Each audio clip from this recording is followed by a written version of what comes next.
Because we are learning about historical narratives, the Night to Remember regarding the Titanic was in our collections book, and that is why we were studying it. My student, Jacob Vinson, said, my great-great aunt and uncle were on the Titanic. And everybody said, what?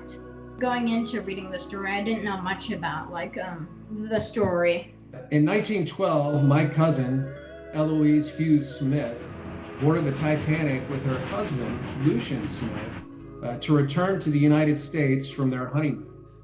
So they're returning from their honeymoon. Lucian was playing cards with some Frenchmen. Lucian went to wake up Eloise, and apparently he told her, look, we've hit an iceberg. It may delay our arrival. I did not know that my relative's husband was playing with three Frenchmen when the iceberg hit, and I also didn't realize he had problems translating it. They mentioned that in the reading.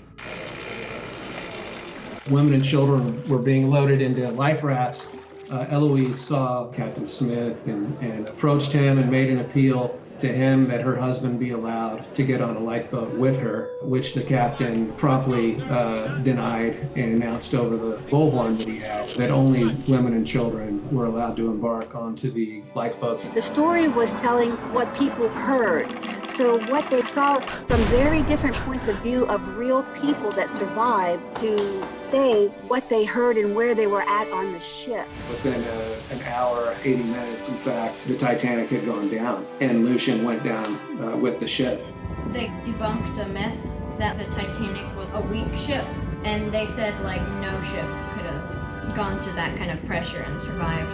As the Titanic went down, a man named Robert Daniel jumped off the ship and swam up to the lifeboat that Cousin Eloise was on. He boarded the lifeboat, sat next to Cousin Eloise, and in an interesting twist of fate, they wound up getting married about 2 years later in 1914. Yeah, I do think this was a good way to learn. Obviously, I think learning in the classroom is probably better, but this is I think it's a good substitute when you're not able to learn in the classroom. Online learning presents a lot of unique challenges to both teachers and students, but I think Ms. Hickey in particular was able to overcome a lot of those challenges. Everything that they had read in the narrative was exactly what the great aunt told them. What's great about the book being online, the actual website, they have so many resources for my students, because what it did, it took something from 1912 and made it relevant.